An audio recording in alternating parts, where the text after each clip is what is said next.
Namu Myoho Renge Kyo.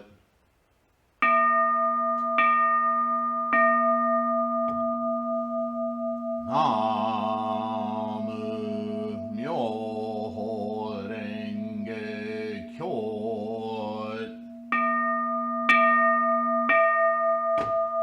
Namu Myoho Renge Kyo.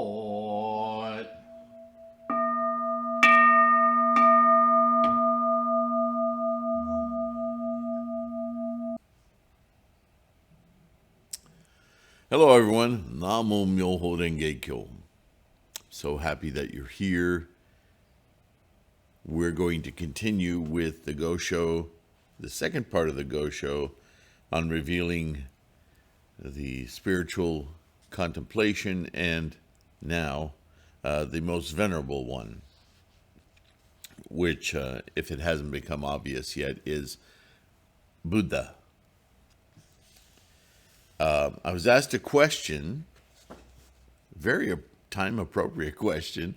I haven't talked at length about Sangha and how it works within our common epoch, this time period that we're all in, and what it actually means when I use the word Sangha. What am I meaning? What am I referring to? Because if you read these ancient writings, you can come away with the impression, especially if you're reading early teachings, that Sangha is basically a monastery.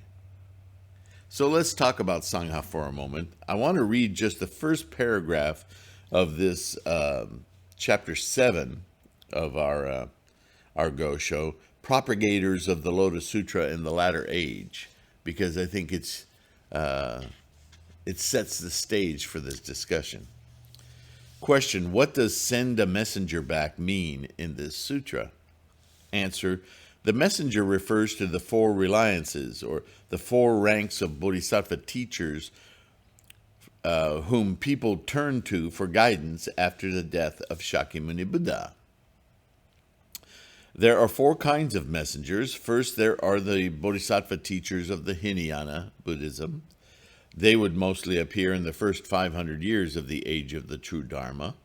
On the other hand, the second kind, the bodhisattva teachers of Mahayana, for the most part would appear in the latter 500 years of the age of the true Dharma.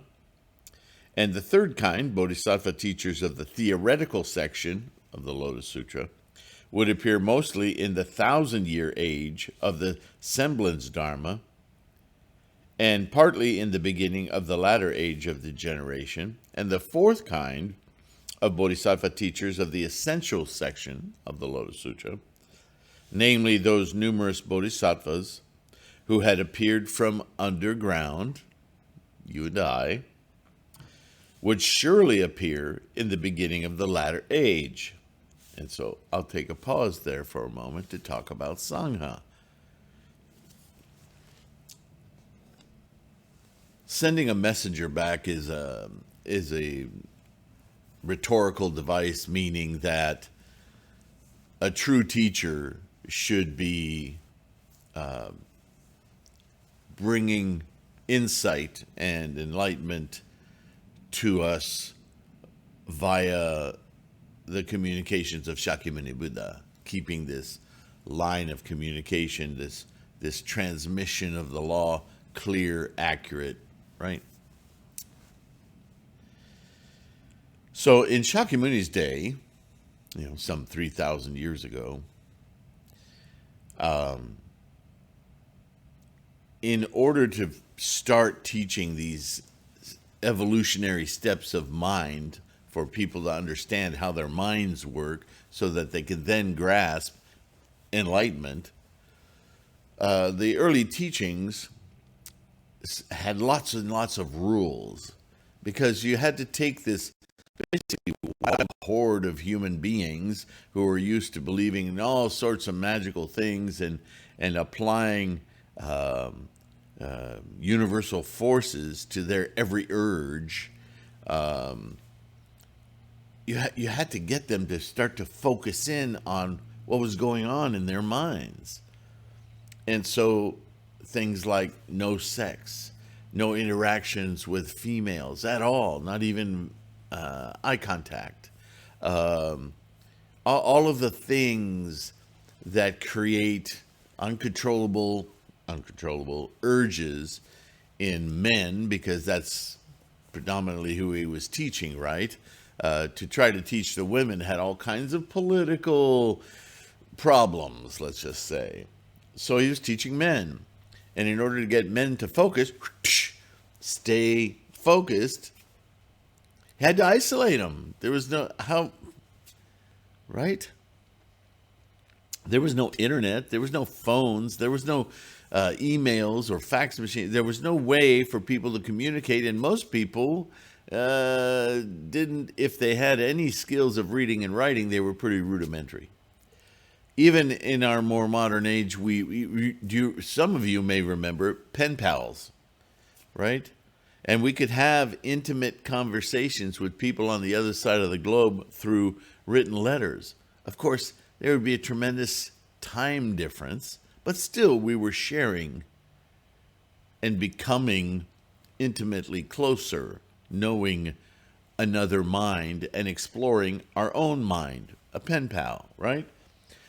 The reason I point that out is Sangha was a definition that Shakyamuni used to indicate simply people to join minds, to investigate and study and compare, to help evolve focus, understanding of the practice of what are we trying to accomplish with Buddha-ness? How do we achieve it? All those questions regarding not only how does Buddhism work, but how do we study? All of those questions. We humans are not designed as solipsistic individual units. We may appear that way, but even as a biological organism, we are absolutely interdependent. This is fundamental Buddhism, right? Conditional generation. The formations don't happen. I was going to say don't happen in a vacuum.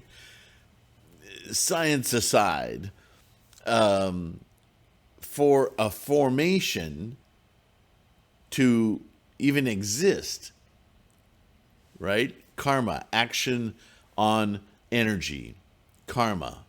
For that to even begin, there needs to be more than one thing. Otherwise, everything's one thing. There needs to be a rub. There needs to be a, in terms of you and I, an interlocutor. Somebody else to talk to. Another mind to rub against. Right? Otherwise, there is no formation because the form is everything. The one form. But what Buddhism says and what science says is that if there's a form, then there's a not form. Right? So as soon as there's a duality, if there's a form, there's a not form, then the two rub.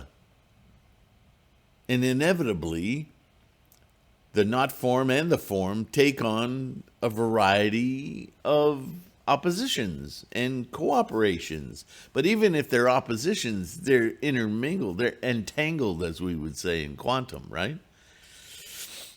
One cannot be what it is without being what it is not. And that interplay is the explosion of all manifestation, this entire universe, the exact play that we label life. Life is that very interaction. Without it, quietude. Without interaction, there is no interaction. There is no karma. There is no energy. There is no formation. Very, very fundamental, right? And so Sangha is an expression of that very thing.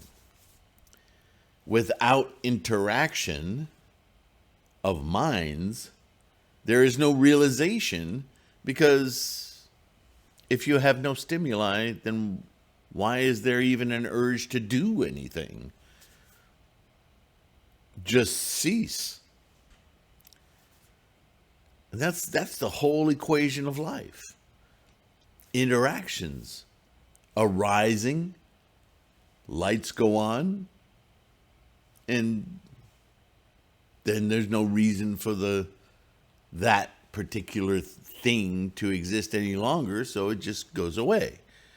But it's a constant momentum of little tiny moment to moment interactions that produce a formation, a form, and dissolution.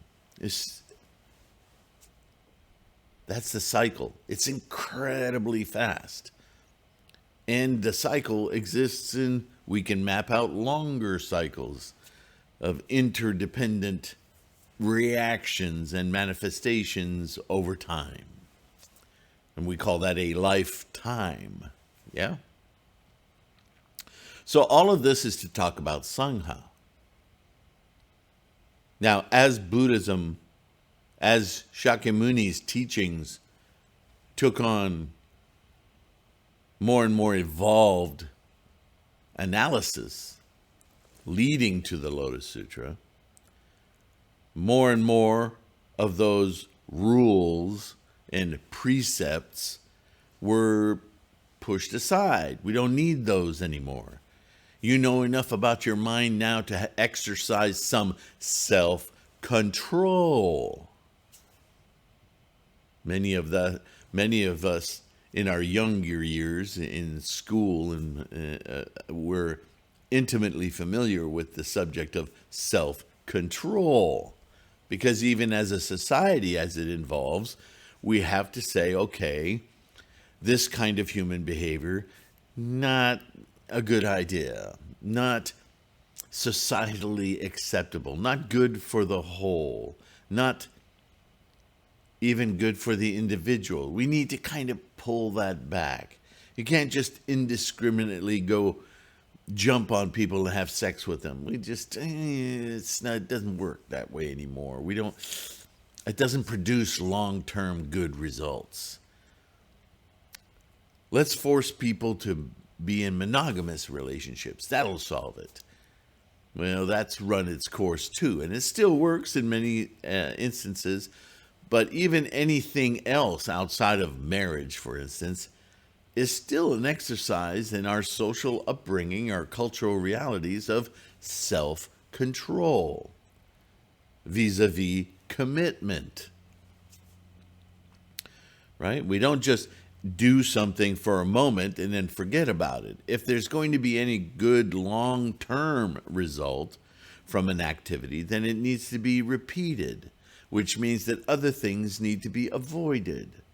Right? This is the evolution of understanding our mind and how it affects our lives physically and mentally, right? So why do I say all this? I thought we were talking about Sangha. We are.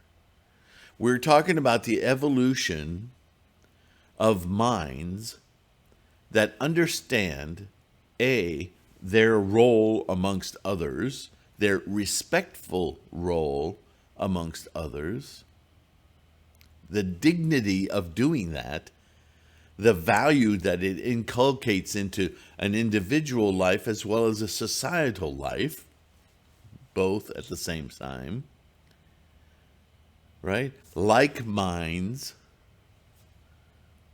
operating in unison, although different lives, there are inculcated societal behavioral rules that we all follow.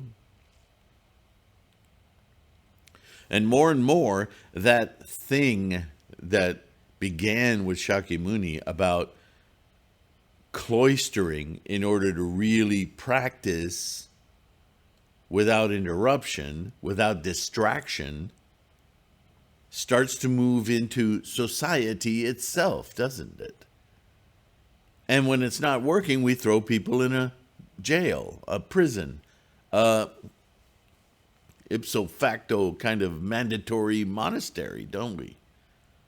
If only it worked that way.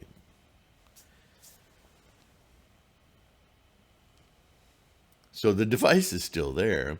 We self-isolate, don't we? We, in a mode, put ourselves in a monastic situation.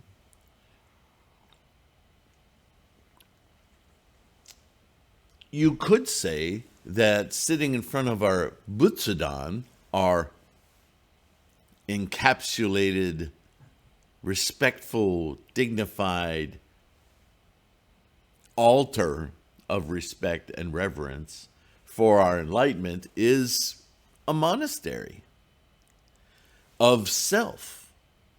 And that when we chant and focus our minds on the mandala so that we can turn back inward and open that Gohonzon door to Buddha-ness, is a very singular thing.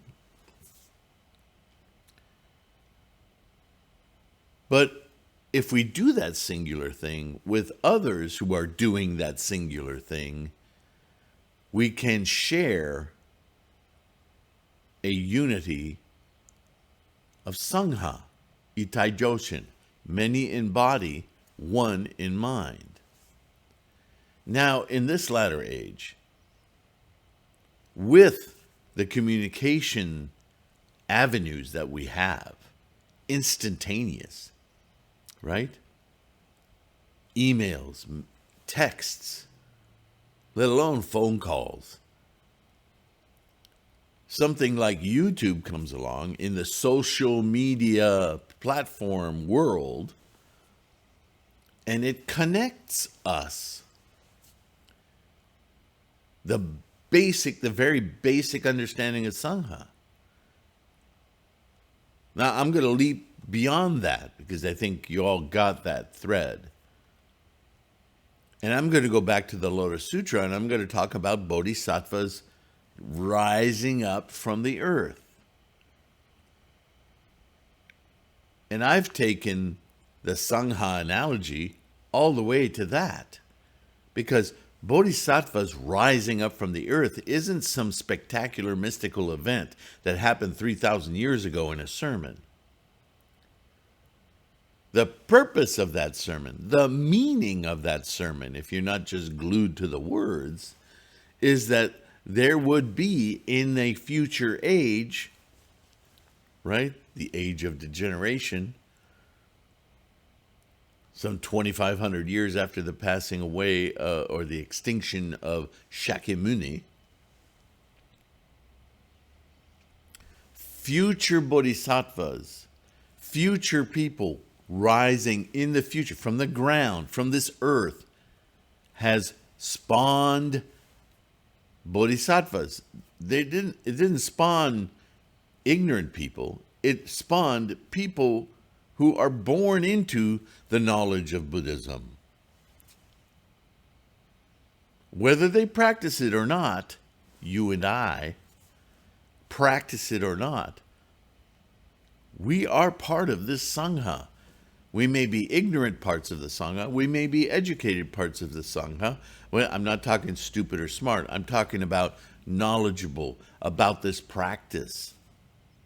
Just knowing about it.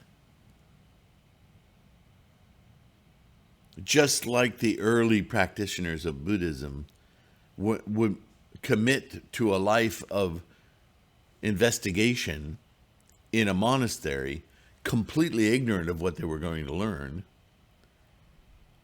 while those around them with experience, with insight, would interlocute, practice together, side by side, to gain insights And yes, also to share knowledge. But this is what we do on this channel. I am sharing with you. You share either through your experience as you influence your environs, or with friends who you may engage with about Buddhism. Right? Sangha happens between minds. 1,000 minds, 2 minds, within your own mind. So yeah, I talk about this channel as our Sangha. But in the bigger picture, the human race is a Sangha. The opportunity is always there. And I think if we think that way, then strangers, people we don't have a lot of experience with, are not strangers anymore. They're simply people we haven't connected with yet. That our influence, even from passing by or shopping in their store or giving a smile and wishing a good day to, they're just members of the Sangha we acknowledge as potential Buddhas. This is really important. This is part of our influence, our bodhisattva practice, coursing in the world as bodhisattvas. Whether we don't even speak a word of Buddhism to these others of the human Sangha, we influence them with our life condition, with the way that we see things. We're always being watched by one another for clues, right? We do this all the time without thinking about it. Is this a person I could be a friend with? Is this person maybe a threat to me? We're constantly classifying. That's samsara. We're constantly collecting data, analyzing it in terms of how do I be with? How do I conduct my behavior in light of these? Those are interactions. They may not be language interactions, but they're a language of mind.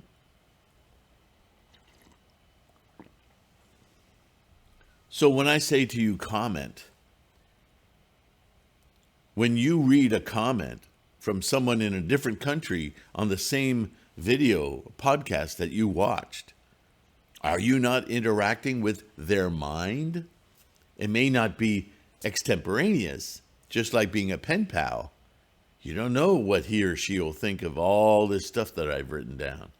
But with some time, perhaps they will mail me back and offer their own thoughts about not just me, but it tells a lot about them.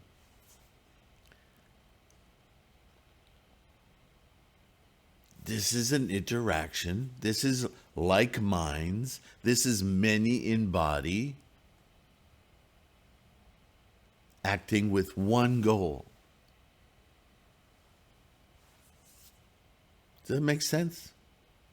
So, with that said, let's continue with Nichiren's words and see how, with that in mind of Sangha, he communicates as propagators of the Lotus Sutra in the latter age, because that's our charge, our mission, our practice, bodhisattva practice. He continues the phrase, send a messenger back, in the duration of the life of the Tathagata chapter, which I have just cited, refers to those bodhisattvas who were called out from under the ground. This excellent medicine, quote unquote, refers to Namu Myoho Renge Kyo. The medicine is referred to as Namu Myoho Renge Kyo. Nam Myoho Renge Kyo, not Nam Myoho Renge Kyo, Namu Myoho Renge Kyo. Yeah? Which is the essence of the chapter. Why is it the essence of the chapter of the lifespan of the Tathagata? because that is the chapter where Shakyamuni makes it bluntly obvious that this teaching of the Lotus Sutra is about self-practice, self-actualizing, self-manifesting Buddha. How do you do it? You do it the same way I did it. Namu Myoho Renge Kyo. You be present. You dedicate yourself with integrity and dignity to manifest Myoho Renge Kyo. Namu Myoho Renge Kyo. If you're not present, nothing works. If you don't commit single-mindedly to instantiate Buddha-ness, then what the hell are you here for? What are you doing? Namu Myoho Renge Kyo. This excellent medicine refers to Namu Myoho Renge Kyo, which is the essence of the chapter. The duration of the life of the Tathagata, and which contains the 5 major principles: the name, the entity, the quality, the function, and teaching of the Lotus Sutra. Incredibly important statement. The Buddha did not grant this excellent medicine to those bodhisattvas who had been guided by the teachings of the theoretical section.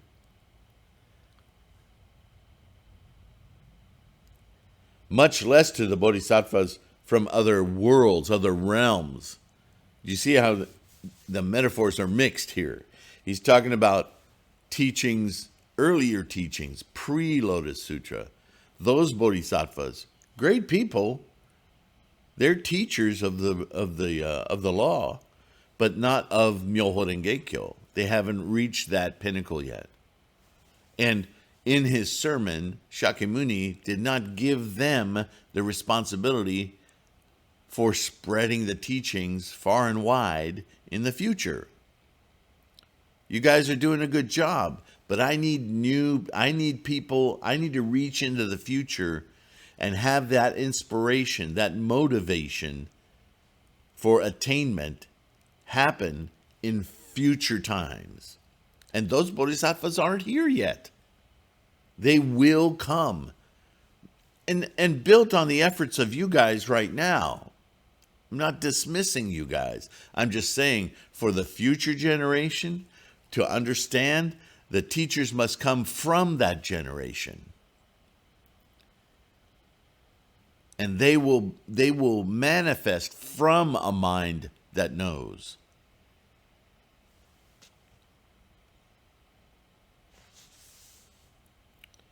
From other worlds, other realms that are not experienced by the people of his day. That day will come.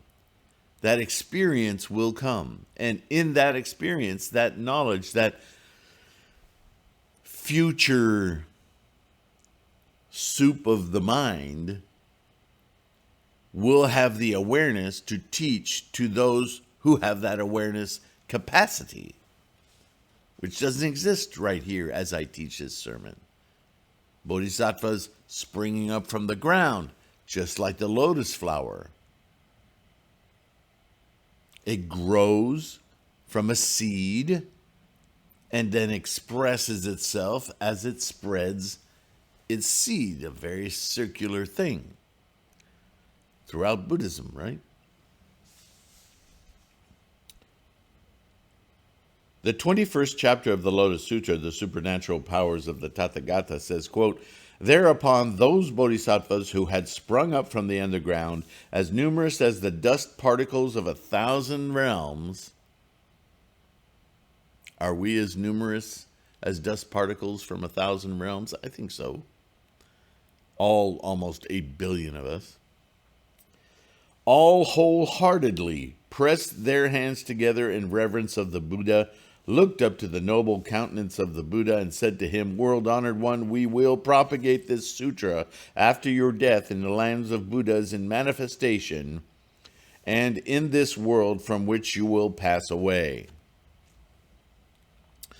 It's yet to happen that we have the entire population of the planet do so, but that is in a very real way, our mission as we ourselves attain enlightenment, because we are not singular solipsistic units.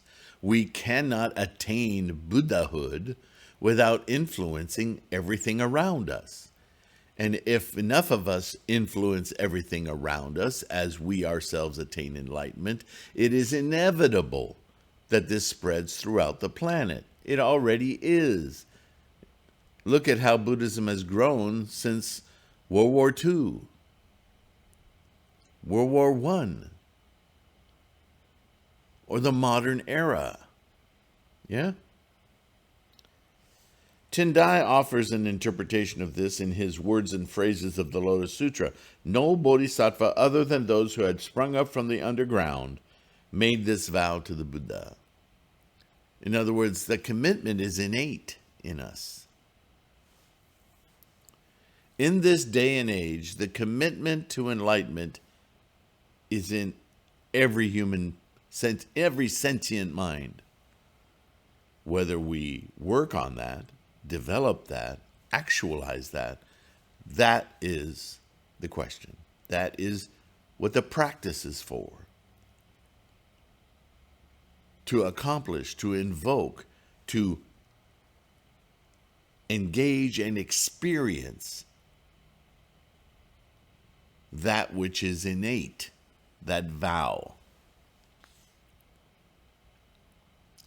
Tendai offers an interpretation of this, right? Dao Xin declared in his supplement to the annotations on the Words and Phrases of the Lotus Sutra, the propagation of this sutra was entrusted only to those bodhisattvas who had sprung up from underground. We future are now here bodhisattvas. Why was that? Because it was the Dharma preached by the eternal Buddha in the eternal past.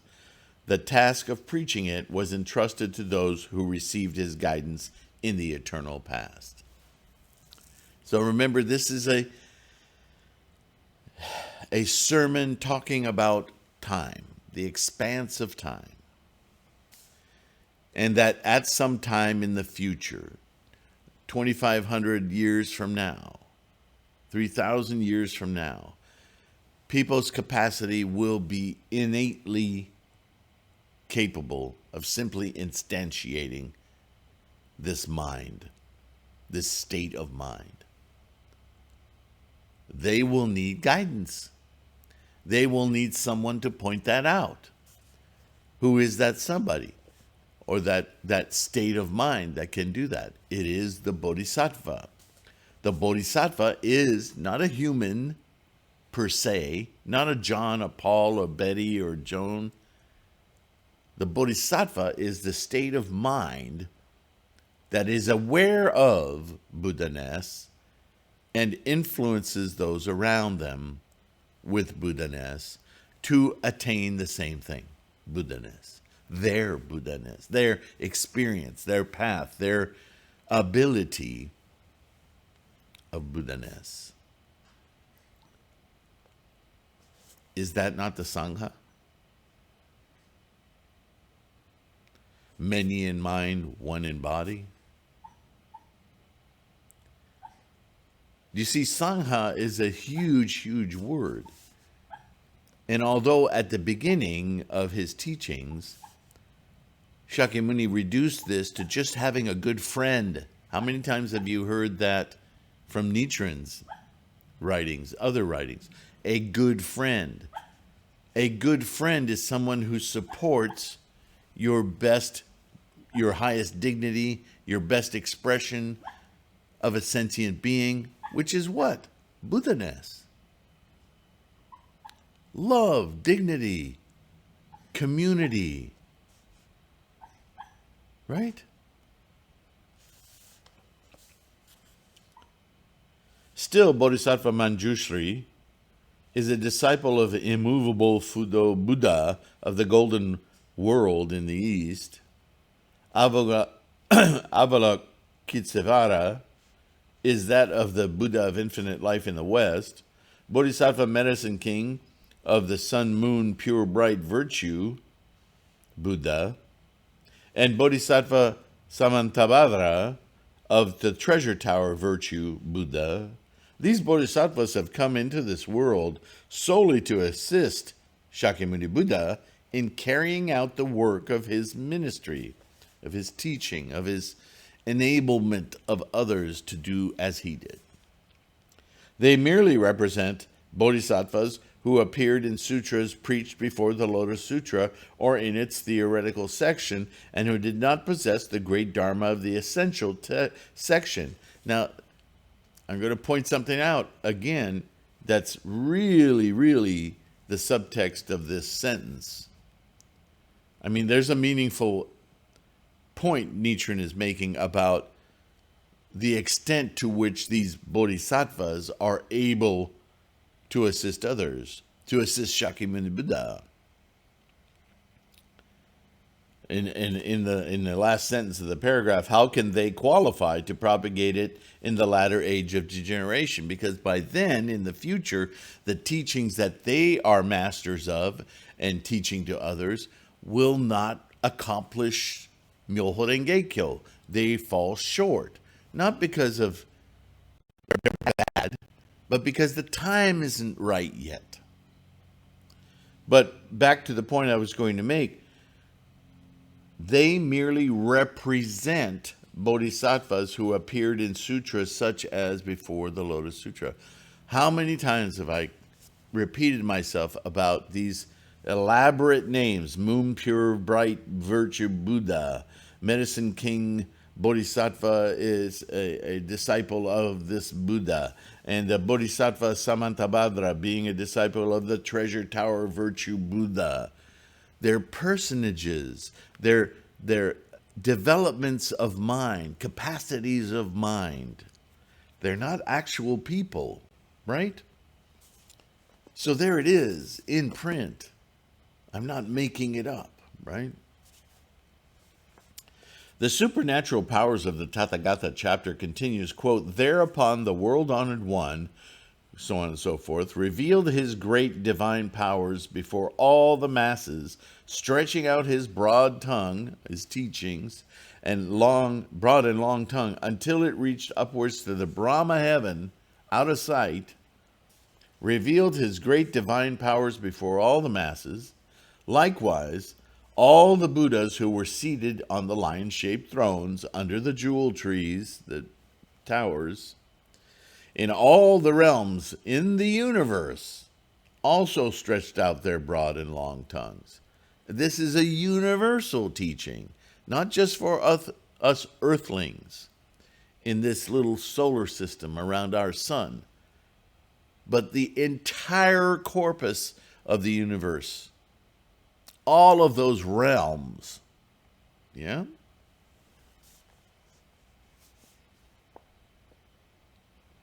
To begin with, nowhere else in all the Buddhist scriptures, whether exoteric or esoteric, Mahayana or Hinayana, has it been recorded that Shakyamuni Buddha and many other Buddhas were sitting together and stretching out their tongues that touched the Brahma heaven. The broad, long tongues, which covered all the realms mentioned in the Pure Land Sutra, exist only in name without substance. The Wisdom Sutra, Hanyakyo, says that Shakyamuni Buddha's long and broad tongue covered the entire universe, emitted rays of light, and preached the Wisdom Sutra. This, however, does not at all verify its truth. Important distinction. Yes, the Buddha Shakyamuni spread these teachings far and wide in the Wisdom Sutra, including the entire universe. But who verified it? Who agreed with him that all of these are absolutely the essential teachings, the correct teaching? No one. It just lauded his ability to spread this teaching throughout the universe as a universal law. Okay, we got that. These pre-Lotus Sutras are mixed or tinged with provisional teachings, not revealing eternity in the life and teaching of Shakyamuni Buddha. Only for the time he, Shakyamuni, was present. Not because he meant it that way, but because that's the way it read. That's the way people heard it. That was the capacity of the time. Having thus manifested the 10 divine powers, Shakyamuni Buddha transmitted the 5 characters of Myoho Renge Kyo to the original disciples of the Buddha from the eternal past, who had sprung up from underground. So it is stated in the supernatural powers of the Tathagata chapter. This is when the other Buddha, many treasures, and all the Buddhas from all over the realm came and extended their tongues as well, saying, yes, this is it. Quote, thereupon Shakyamuni Buddha proclaimed to the host of those bodhisattvas, including superior practice, who had sprung up from underground, superior practice being the Jogyo, being the bodhisattva that Nichiren identifies with, as one of the bodhisattvas who sprung from underground. He is a future bodhisattva, right? From Shakyamuni's perspective, The supernatural powers of the Tathagatas are as immeasurable, boundless, and unfathomable as shown above. Nevertheless, I shall not be able to reveal all the merits of this sutra, even if I continue telling them for the sake of its transmission with my divine powers for infinite myriads of kalpa. To sum up, all the Dharma of the Tathagata, all the unrestricted supernatural powers of the Tathagata, all the most secretly treasured teachings of the Tathagata, and all the profundity of the Tathagata are clearly revealed and explained in this Lotus Sutra. Now, let me hip you to something. I've been able to use that term since I was a kid. It's important that the use of the word Tathagata is here. It doesn't say the Dharma of Shakyamuni. Tathagata also is not a person. Tathagata is a condition of mind. Tathagata is an ability. Tathagata is a realized, perceptive, experiential conception of mind. So when it says that all the Dharma of the Tathagata, that's your Buddha-ness. That's not something outside of you, other than you. It's in all of us. The Tathagata is like our breath.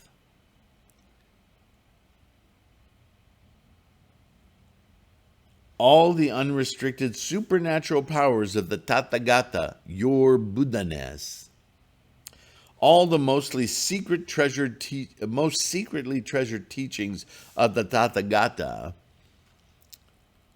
the abilities you have that you're not allowing yourself to experience, they're like secrets. Why are you holding secrets back from yourself? And all the profundity of the Tathagata are clearly revealed and explained in this Lotus Sutra. Do you see what that means now? Your Buddha-ness is completely explained and held in the sermon of the Lotus Sutra.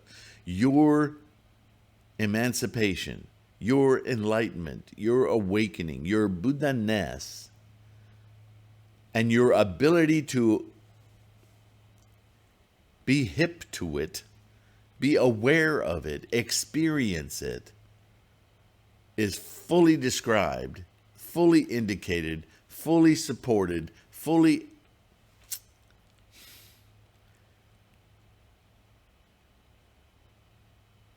explored, given as a teaching to help you do for yourself enlightenment. Lotus Sutra, Myoho Renge Kyo. There it is. Nichiren continues. Where are we time-wise? Oh, I can't go too much further. Okay. Tendai's comments on this in his Words and Phrases of the Lotus Sutra. Quote, Following thereupon, Shakyamuni Buddha said to the host of the Bodhisattvas, is the third section of the chapter on supernatural powers, summarizing the essence of the Lotus Sutra and transmitting it to the Bodhisattvas from into the future, right? Dengyo interpreted this in his outstanding principle of the Lotus Sutra, the Hokeshoku. Quote, again, the supernatural powers of the Tathagata chapter says, quote, to sum up all the dharmas of the Tathagata, the entire experience of enlightenment, are clearly revealed in this Lotus Sutra. This makes it clear that the dharmas embodying perfect enlightenment of the Buddha in the eternal past, all the unrestricted divine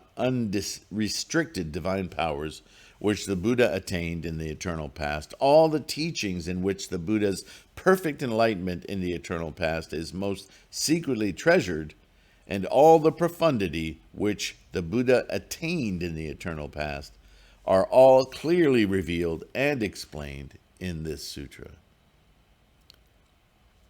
And understand, when this translation says in the eternal past, what is meant is this constantly abiding process of life, this universal engine of life, which has always been here because this is what we're in, is available for you to witness, observe, and experience right now. You simply need to tune into it. If you're not tuned into it, then everything becomes a mirage, affecting you emotionally and every which way, taking you into mental realms that are very isolated and not understanding the entirety of the picture. This is why we suffer. It's like stumbling around in a dark attic, stubbing your toe on this, stepping through the ceiling over here, all these unexpected and very impactful things happening to you simply because you haven't turned the light on. Do you see? The manifestation of the 10 divine powers in the 21st chapter is for the sake of transmitting the 5 characters, Myo, Ho, Ren, Ge, and Kyo, to the 4 bodhisattvas: superior practice, limitless practice, pure practice, and steadily established practice. Notice all of them are about our steadfast behavior. Isn't that what practice is?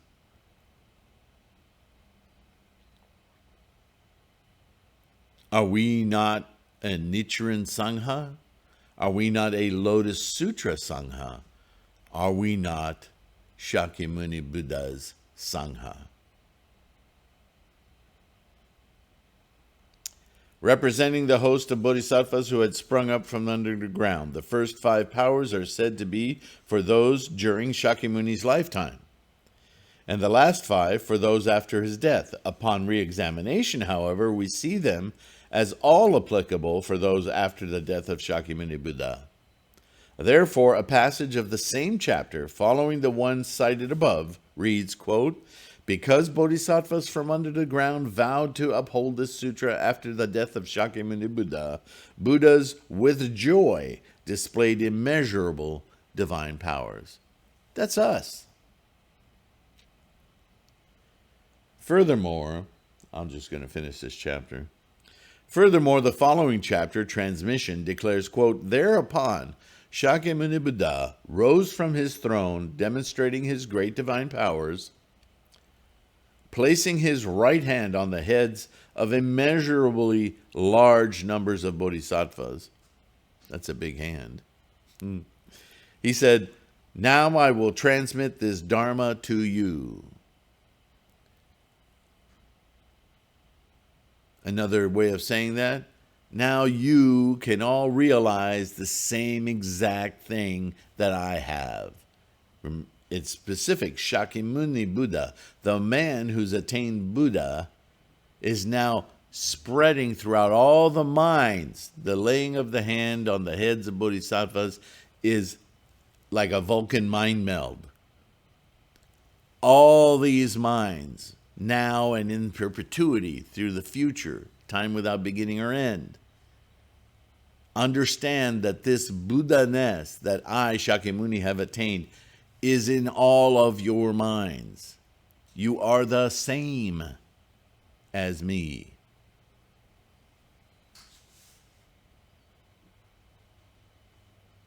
Thus, Shakyamuni Buddha transmitted this sutra first to the bodhisattvas from under the ground, then to bodhisattvas who had been guided by the teaching of the theoretical section, bodhisattvas who had come from other realms, and finally to the king of the Brahma heaven, Indra, and the four heavenly kings. Transmission completed, Shakyamuni instructed, quote, all the Buddhas in manifestation who had come from all the realms in the universe to go back to their respective realms, and for the door of the Buddha of many treasures' stupa to be closed.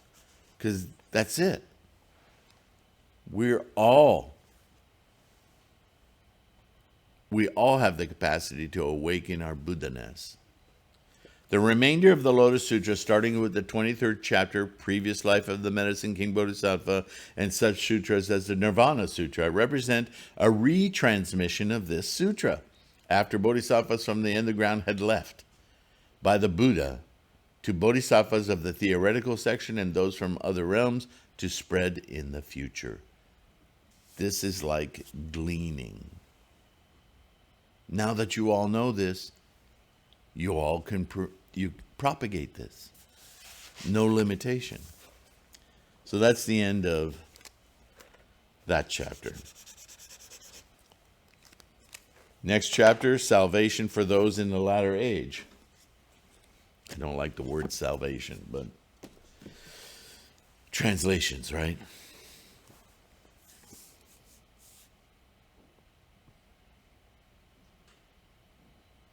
So Sangha is a very, very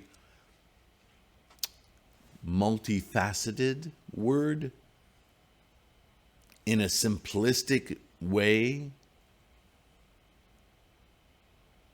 early in Buddhist teaching, Shakyamuni creates an environment for this chemistry of humans aiming with the one goal to sense that for themselves and amongst each other, to corral them into this thinking.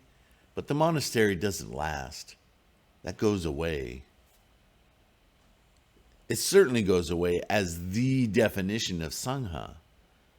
Because, as I might remind you, Shakyamuni also gave the advice that should you not be able to encounter others who would share this mission of enlightenment with you, that you could interlocute with, and that you could, rub up against to ameliorate your depth of understanding and create insights. If you can't find somebody, because there's so much other out there who won't participate with you, then it is up to you yourself to be your own Sangha, in essence, to be really strict with your constant learning, study all of Buddhism, remember? Study all non-Buddhist scriptures.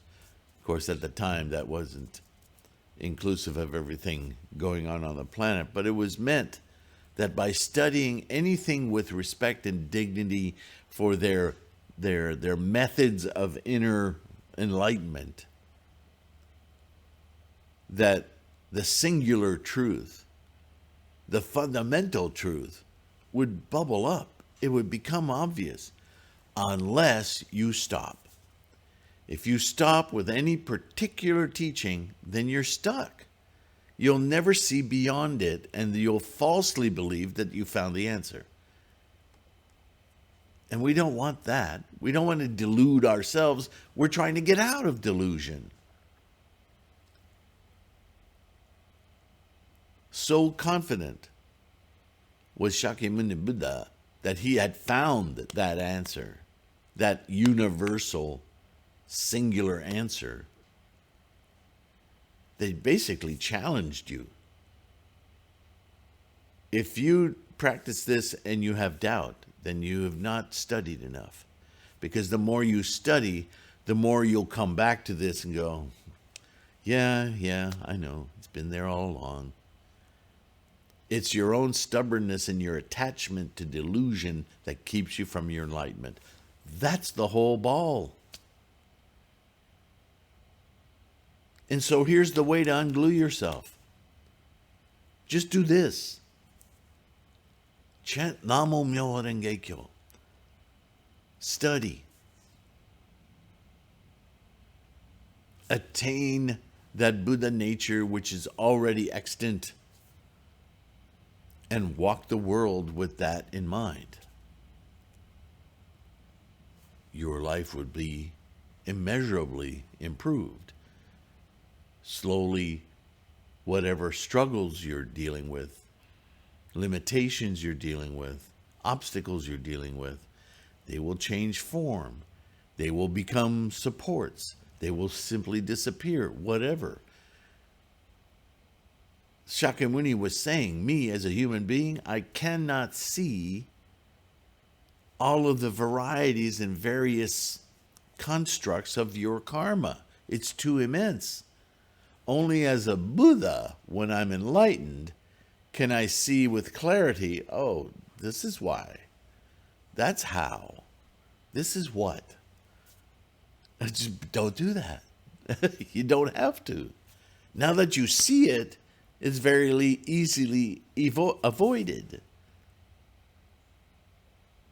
In fact, much karma, simply by witnessing it, evaporates.